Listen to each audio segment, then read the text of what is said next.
So, hi students, welcome to another lecture video. So, for this lecture video, we are going to discuss about implicit differentiation. Okay, so for our learning objectives, at the end of this video, you are expected to, number 1, illustrate the implicit differentiation. Number 2, solve problems using implicit differentiation. And third, solve situational problems involving related rates. So, last lecture video, na-discuss sa inyo about the chain rule differentiation. Discuss sa inyo ni Sir Doms about chain rule differentiation. So, it's very important that you master how to do the chain rule differentiation because gagamitin natin yan when it comes to solving the derivative using implicit differentiation. Okay? So, now, the question is, kailan ba natin gagamitin yung implicit differentiation? Okay? How will you know if you are going to use implicit differentiation? Okay. So if we have expression f of y, where y is a function of x, then the derivative of f of y with respect to x is equal to the derivative of f of y with respect to y times dy over dx. Okay? Diba we have expressions or functions na meron tayong different variables. Okay? Mas madali kasi if yung function natin is in the form or that is in the form y is equal to f of x.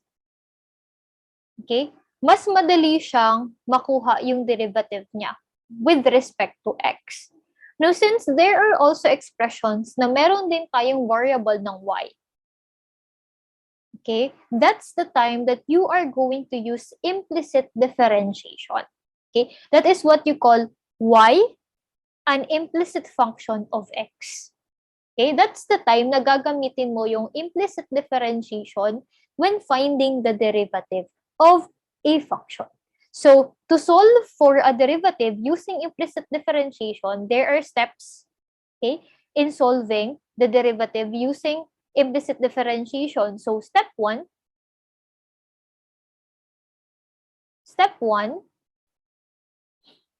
get the derivative of each side. Actually, this is in your reading material, so you can just look at your reading material, pero isusulat ko pa rin dito yung step-by-step procedure. So, get the derivative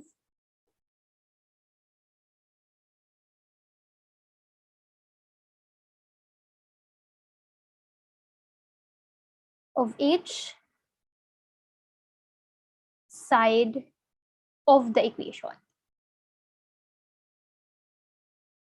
That is the step one. Okay? For step two,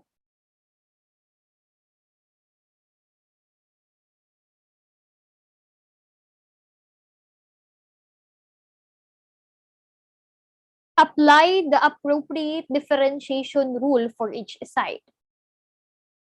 Apply the appropriate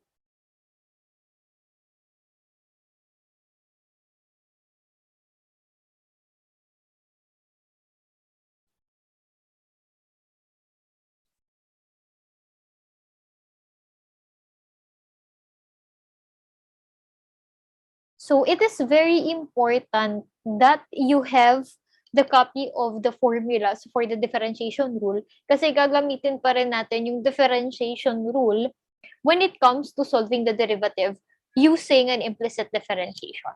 And the last step, which is step 3,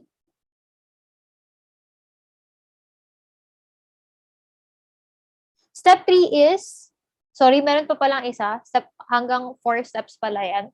Step 3 is apply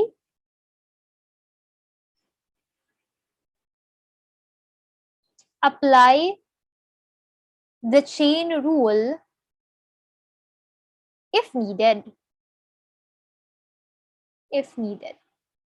Okay? So, hindi naman necessary na mag-a-apply tayo parate sa mga functions natin ng chain rule. Okay? Kung kailangan lang naman natin mag-apply ng chain rule.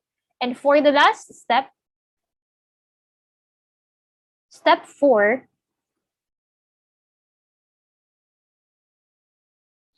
isolate dy over dx, then simplify.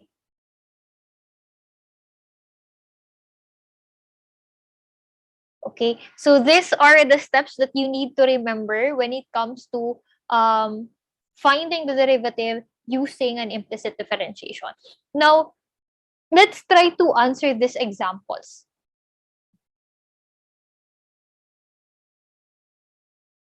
Okay.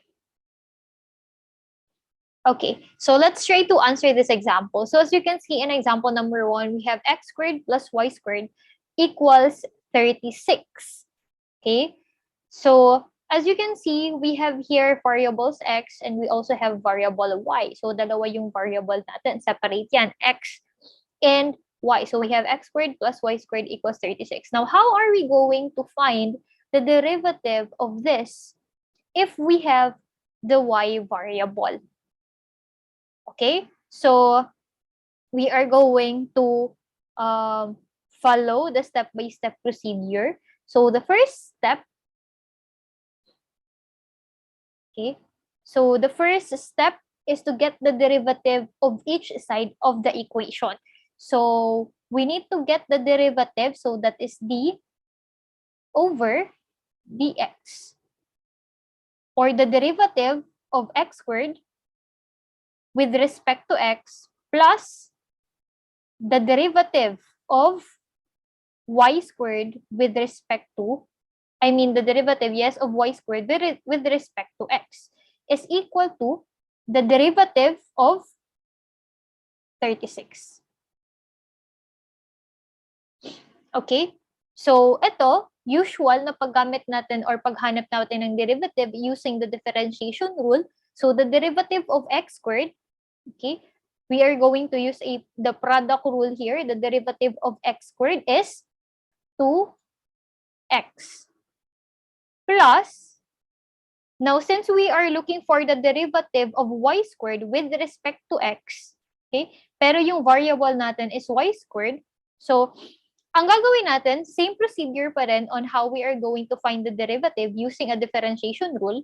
So y squared is 2y, the derivative is 2y, but since ang variable natin is y, we are going to add here dy over dx. Okay? So that is equal to the derivative of 36. So by applying the derivative of a constant, we all know that the derivative of a constant is 0. So lahat yan magiging 0. Okay? So we already solved the derivative. Now, the step, okay, so sa step 1, get the derivative of each side of the equation. So nakuha na natin. Step 2, apply the appropriate differentiation rule. So we already applied the differentiation rule. So no need to use chain rule here. Okay, so hindi tayo mag-chain rule here. So proceed na tayo sa last step, which is isolate dy over dx, then simplify. Okay, so we need to isolate dy over dx. So we have here 2y dy over dx is equal to, now, para matanggal yung 2x dyan, we need to transpose 2x here sa kabila. So that will become negative 2x. Okay, so to isolate dy over dx, para yung matira na lang dyan is dy over dx, we can divide both sides by 2y para makancel natin yung 2y. Okay, so 2y divided by 2y, that is 1. And then here, 2 divided by 2 is also 1. So ang natira natin dito is dy over dx is equal to negative x over y. So the derivative, or dy over dx, of x squared plus y squared equals 36 is negative x over y. Okay, so let's try another example. Okay, so in number 2, we have y squared plus 5y plus 4x squared plus 3x equals 5. So same pa rin yung procedure na gagawin natin. Okay, hanapin natin yung derivative nila, derivative of each side. So that will become d over dx, or the derivative of y squared with respect to x plus the derivative of 5y with respect to x plus the derivative of 4x squared with respect to x plus the derivative of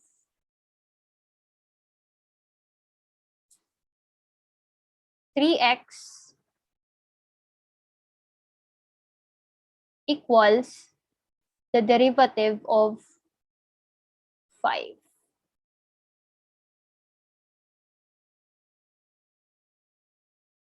Okay, and then let's get the derivative. Okay, so let's apply differentiation rules here. So the derivative of y squared is 2y. But since y yung variable niya, we are finding the derivative of y squared with respect to x.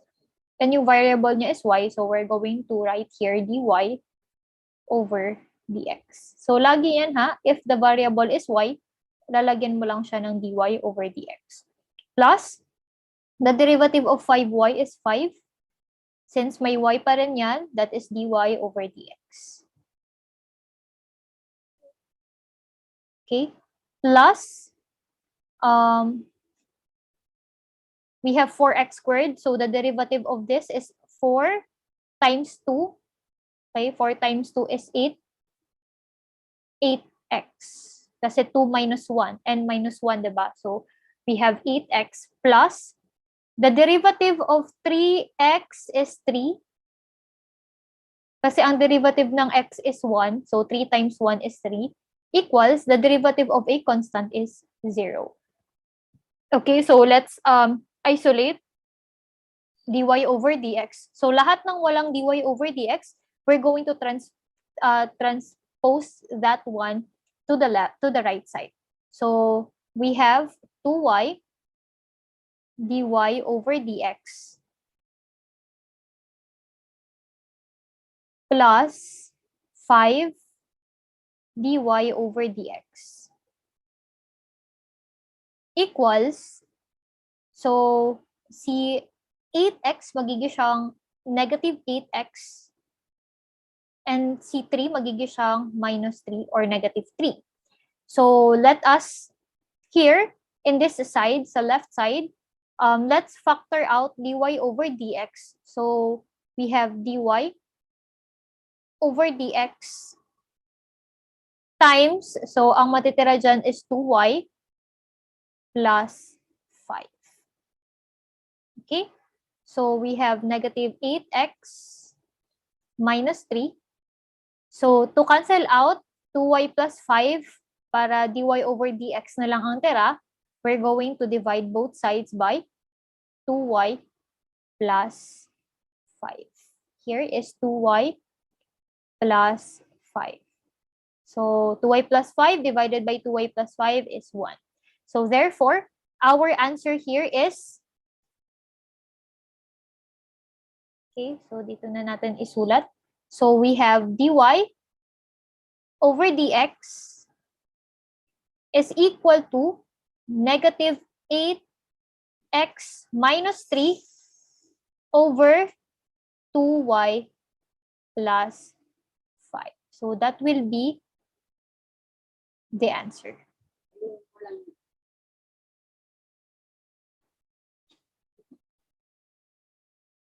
Okay, so let's proceed to number 3. So in number 3, we have x squared plus 6xy plus 5y squared minus 4x equals 10. Okay, so let us find the derivative. So we have the derivative of x squared with respect to x plus the derivative of 6x squared, I mean 6xy with respect to x plus the derivative of 5y squared with respect to x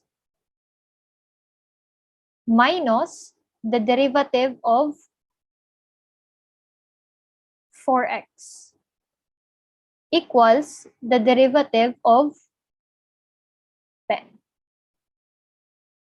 Okay, so next, let us apply differentiation rules here. So the derivative of x squared is 2x plus, okay, so as you can see, we have xy here. Okay, so mag-a-apply pa rin tayo ng differentiation rule. So what do you think is the differentiation rule that we are going to apply here sa 6xy para makuha natin yung derivative niya? What do you think? So we have here 6xy, and we all know that 6xy is multiplication, diba? That is x times y. So this is 6 times x times y. Okay? So si xy, okay? xy is multiplication. So here we are going to apply the product rule to find the derivative. So we all know that in the product rule baga, so we're going to find the derivative of xy, say for example, diba? So the product rule, we have x times the derivative of y plus y times the derivative of x. Okay? So lagyan lang natin ng 6. Sabihin na natin si 6 kasama na siya dito sa x. Okay? Si 6 kasama na siya dyan sa x. So, ang derivative, so we have here x, ito lang yung susundin natin.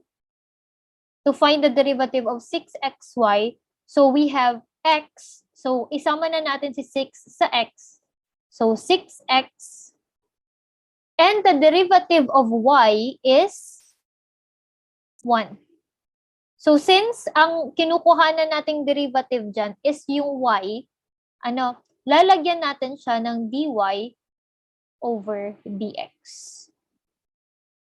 Okay? Plus, ito naman tayo, dito naman, y times the derivative of x. So, ito yung y natin, y, so just copy y, and then, find the derivative of x. So, ang derivative of x is, ang x natin dyan is 6x, di ba? Kasama dyan ng 6. So, the derivative of 6x is 6. So, hindi natin siya lalagyan ng dy over dx since ang kinukuhanan natin ng derivative is yung x. So, we're not going to write there dy over dx. Next, plus, dito naman tayo sa derivative of 5y squared. So, the derivative of 5y squared is, this is 2, diba? So, 5 times 2 is 10. Y. So, 2 minus 1 is 1. So, 10y na lang yan. Minus, okay. So, since this is, okay.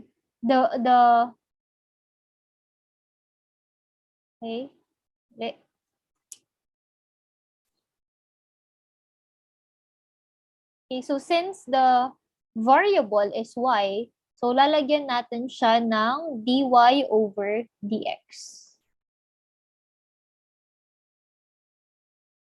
Okay, next is minus 4x. So the derivative of 4x is 4 equals the derivative of a constant is 0. Okay, so let us now simplify. So magiging siyang 2x plus 6x times 1 is 6x dy over dx. Plus y times 6 is 6y plus 10y dy over dx. minus 4 equals 0. Okay? And then, lahat ng may dy over dx, stay siya dyan sa left side. So, yung mga walang dy over dx, we're going to transpose it to the right side. So, magiging na lang yung 6x dy over dx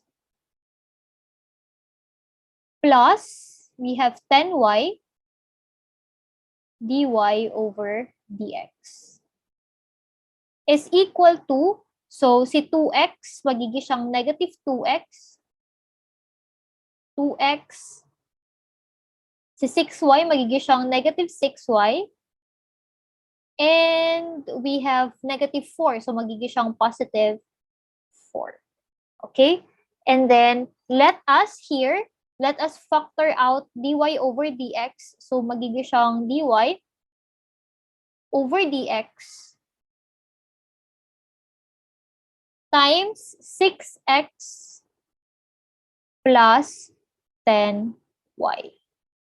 Okay, equals negative 2x minus 6y plus 4. Okay, and then divide both sides by 6x plus 10y to isolate dy over dx. 6x plus 10y. So, cancel, that is 1. Okay? 6x plus 10y over 6x plus 10y is equal to 1. So, that will become dy. So, ang natira na lang natin over dx is equal to negative 2x minus 6y plus 4 over 6x plus 10y. So that will be our answer. Okay? And for the last example, okay, we have example number 4. Sige, let's try. Number 4, tangent xy is equal to 7. Okay? So let us find the derivative of tangent xy. So the derivative of tangent, what is the derivative of tangent? Okay, by applying differentiation rule, what is the derivative of tangent? The derivative of tangent is secant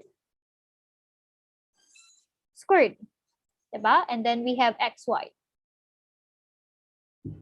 Okay?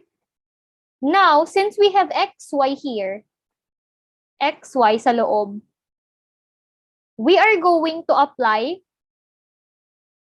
the product rule. Okay? Alam niyo naman yung product rule, di ba? We already applied it dun sa example number 3. Okay?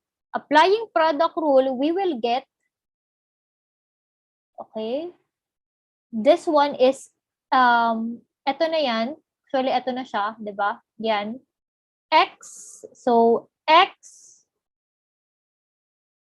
and then derivative ng y. Okay? Derivative ng y is just 1. So, since ang hinahanap natin dyan is yung derivative ng y, we're going to write dy over dx. Okay? Plus y, so just copy y. And ang derivative ng x is 1.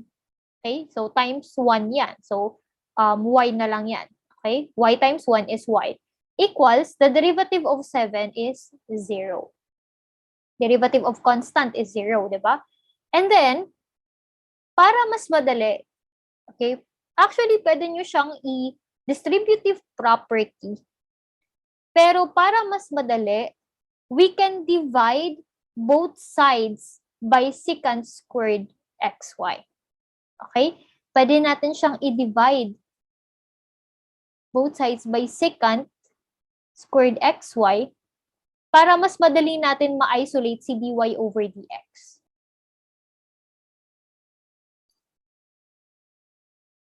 Okay? So, yan. Cancel. So, ang matitira na lang natin dyan is x dy over dx plus y equals 0. Okay? And then transpose y to isolate dy over dx. So that will become x dy over dx is equal to negative y. Divide both sides by x to isolate dy over dx. Cancel, cancel. So our answer is dy over dx is equal to negative y over x. So that will be our answer.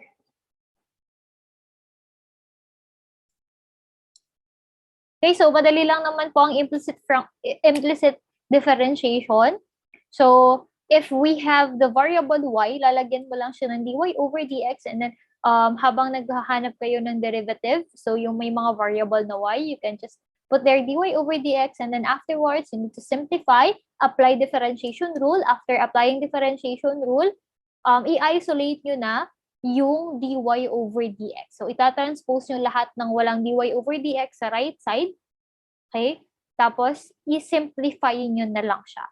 Okay? Combining like terms, or i-divide nyo siya para ma-isolate nyo yung dy over dx. Okay?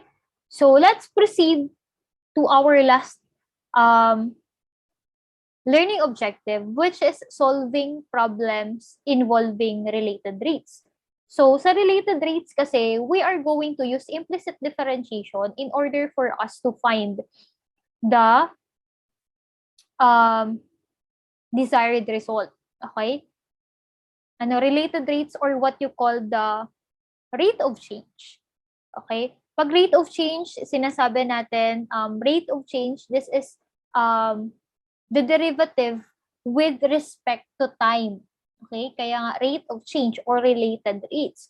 So now, how are we going to find, or how are we going to solve problems involving related rates? So I have here step-by-step procedure on how you are going to find, on how you are going to solve problems involving related rates. So step 1 is draw a diagram if necessary, pero as much as you can draw a diagram para mas madali nyo silang ma-illustrate, or mas madali nyong malaman kung ano yung itsura niya.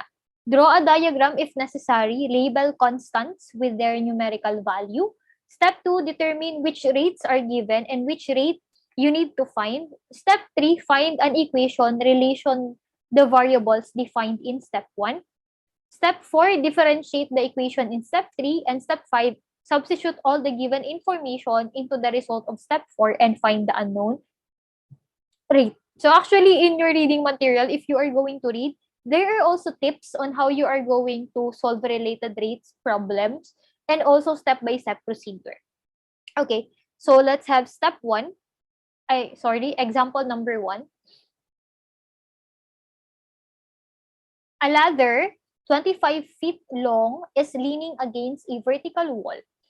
If the bottom ladder is pulled horizontally away from the wall at 3 feet per second, how fast is the top of the ladder sliding down the wall when the bottom is 15 feet from the wall? Okay, so para mas lalo nyong maintindihan, we are going to draw, okay, the picture para mas madali. Okay? So a ladder 25 feet long is leaning against a vertical wall. So say for instance, this is the vertical wall.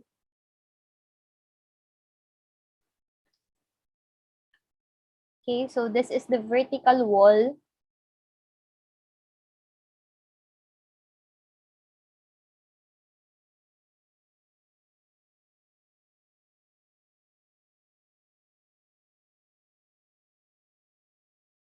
Okay.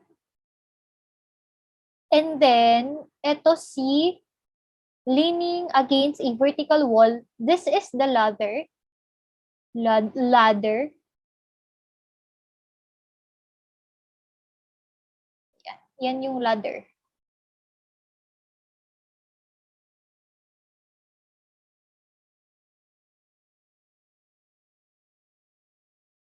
Okay. So, tanggalin natin itong isa.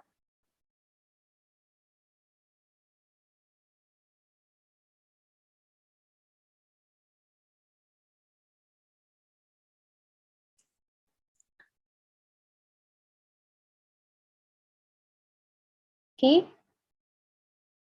How fast is the top of the ladder sliding down the wall when the bottom is 15 feet from the wall? So, ito yung ladder natin. Okay.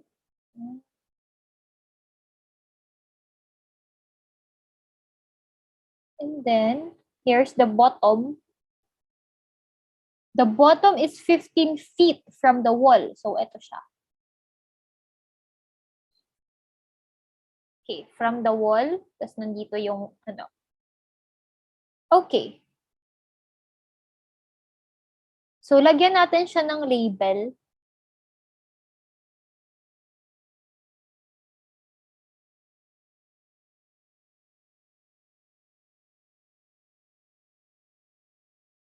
Wait lang. Okay. So, this one, so ang given natin dito are, let's list down all the given. Sin natin. Okay, given.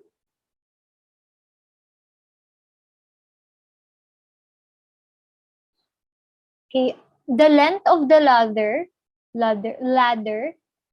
length of the ladder is equal to 25 feet. Okay? When the bottom is 15 feet, the bottom, etong baba, is 15 feet. So let us label this one as X. And ito naman is Y. Okay? So ang X natin, the bottom from the wall, ano sabi dito? 15 feet from the wall to the ladder is 15. So that is equal to 15 feet. Okay? If the bottom of the ladder is pulled horizontally away from the wall at 3 feet per second, so ibig sabihin, si ladder, bumababa siya. Bumababa siya ng 3 feet per second. So meron na tayo dyang rate of change. 'Di ba? Bumababa siya ng 3 feet per second. So the rate of change of X, okay, with respect to time, okay, since papunta siya dito sa baba, sa bottom, di ba? So the rate of change of X with respect to time, so that will be dx over dt. Okay, is equal to 3 feet per second. Okay, so ito, yung length ng ladder is, yung length ng ladder, yan, hanggang dyan is 25 feet. And ito naman, nasa baba, X is equal to 15 feet, di ba?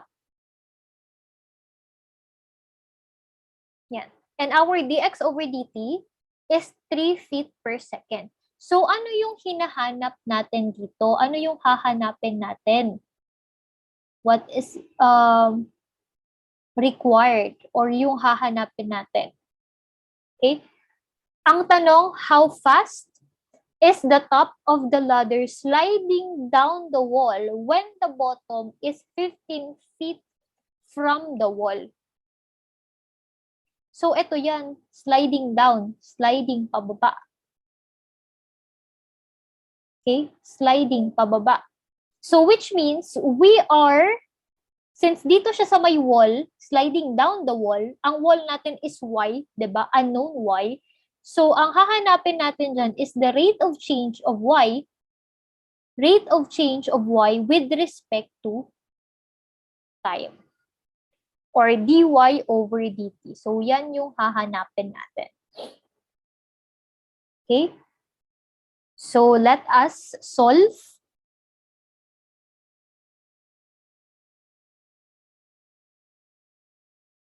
Okay. So, as you can see in the illustration, okay, nakabuo tayo ng, ito si ladder, ito si wall, ito yung bottom niya. Nakabuo tayo ng right triangle. Okay, so this is a right triangle. So sa right triangle, we can use what formula sa right triangle? We can use Pythagorean theorem here. Okay? So we have Pythagorean theorem is x squared plus y squared is equal to, ano yung constant natin or yung c? Ang constant natin dyan is ito, 25. So that is 25 squared. Okay? So x squared, this will become x squared plus y squared equals 25 squared is 625. Next is to find the derivative of this. Okay? Let us find the derivative of this kasi rate of change yung inaano natin. So we have, let's find the derivative. So, ang derivative ng x squared is 2x. Since with respect to time tayo, and ang variables natin dito are x and y, we don't have the variable t here, okay?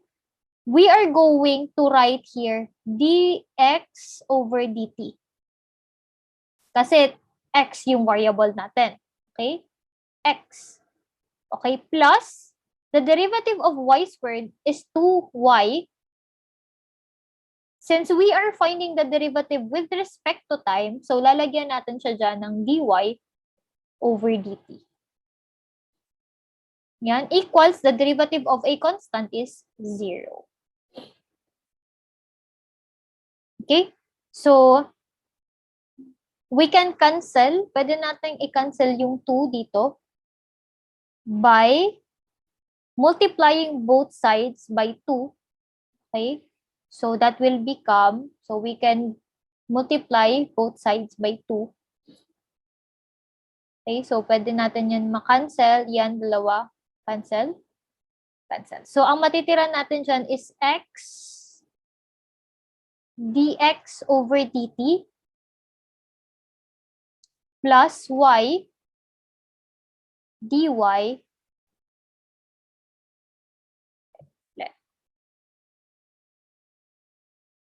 dy over dx equals 0.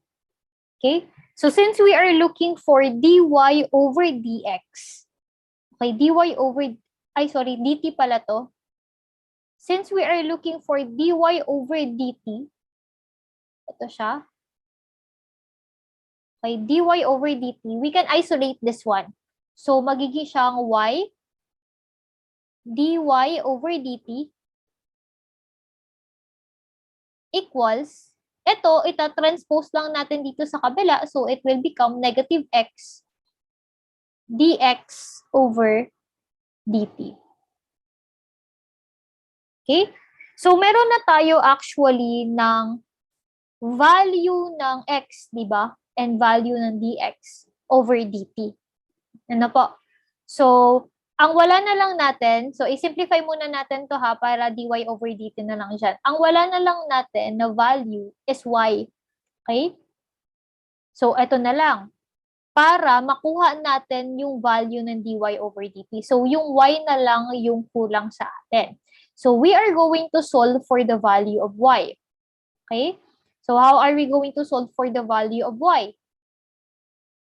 So, that is negative x dx over dt over y. Okay? So, meron na tayong value ng x, diba? 15. Value ng dx over dt is 3. Value ng y na lang ang wala tayo. Ito. This one. Para makuha natin ang value ng dy over dt. So, how are we going to solve for the value of y? What do you think? We are going back with the formula of Pythagorean theorem para mahanap natin yung value ng y. So, we have, for the Pythagorean theorem, we have x squared plus y squared, diba? X squared plus y squared equals 625. So, ini-square ko na siya ha, 625. So, our x here is 15. Diba? Our x is 15. So, magiging siyang 15 squared plus y squared equals 625. So, what is 15 squared? 15 squared is 225 plus y squared equals 625. And then, let us transpose 225 dito sa kabila. So, magiging na lang yan y squared equals 625 minus 225. Okay? So, 625 minus 225 is 400. Okay? Para matanggal yung squared niyan, we can get the square root. Okay, so cancel. Y is equal to, the square root of 400 is 20. So our y is equal to 20. So meron na tayong value ng lahat ng nandito. So we can now get dy over dt by substituting all the values na meron tayo. So we have negative.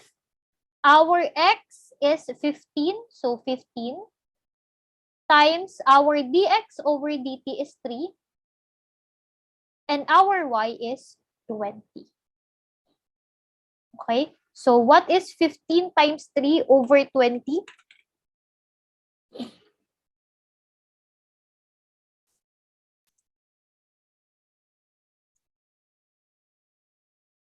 That is 9 over 4.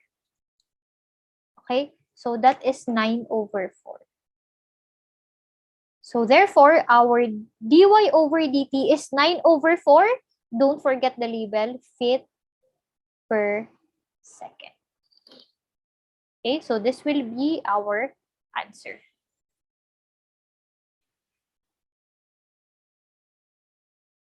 Okay, so let us now proceed with example number 2.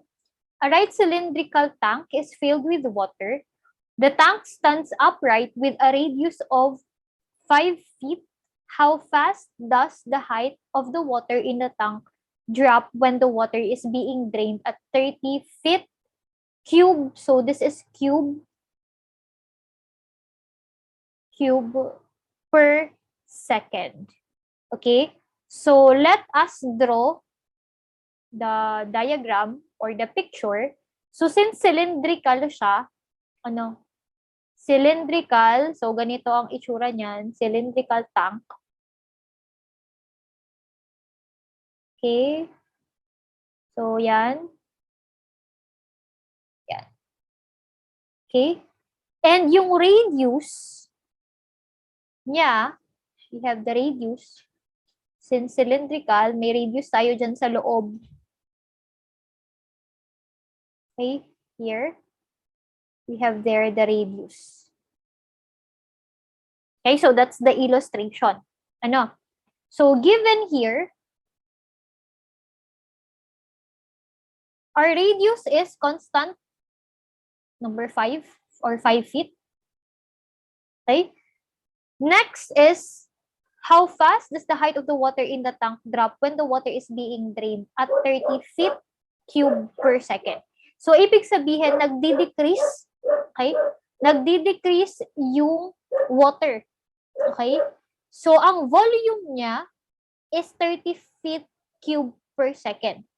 Ang volume niya. So, therefore, that will be ang 30 feet cube per second will be the rate of the rate of change of the volume with respect to time. Or that will be the dV over dt.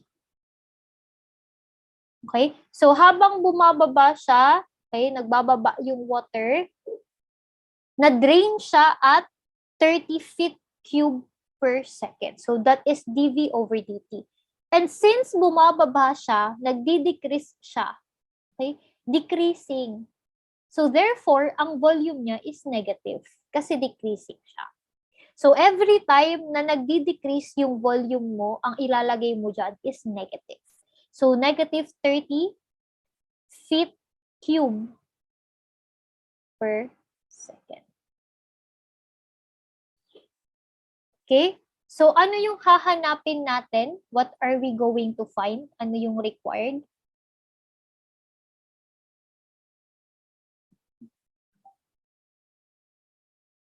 Okay? Ang tanong dito, how fast does the height of the water in the tank drop? How fast is the height? Okay, height. So therefore, ang hahanapin natin is the rate of change of height with respect to time. So dH over dt. So yan yung hahanapin natin. So, i-recall nyo yung formula ng cylinder. Okay, geometry. Let's recall. What is the formula of the cylinder? Volume niya. So, to find the volume, since volume pinag-uusapan natin dito, the cylinder is V equals pi r squared times h. Diba? Okay? So, the volume is dV over dt. Okay? Finding the derivative. So, ang V natin is dV over dt equals pi times the derivative of r squared is 2r times dH over dt. So, si height. Okay, yan yung hinahanap natin. Okay, so let us substitute dV over dt, that is negative 30, equals pi times 2 times our, mali, sorry. Nag-derivative na agad ako. Okay, mali. So, dapat r squared lang siya. Okay, so r squared lang dapat yan. Ito r squared. So, pinalitan lang natin si V ng dV over dt and si H ng dH over dt. So, si dV over dt natin is negative 30 and ang radius natin is 5. So, we are going to substitute 5 here. So, magiging siyang 5 squared. dH over dt. Okay? Kasi sa related rates, iba-iba po yung solution niya. Siyempre, depende siya sa problem. So, like for example, yung example number 1 natin, nag-use tayo ng formula for Pythagorean theorem. And ito naman is cylinder, volume of the cylinder. So, iba-iba siya, depende sa problem. Okay?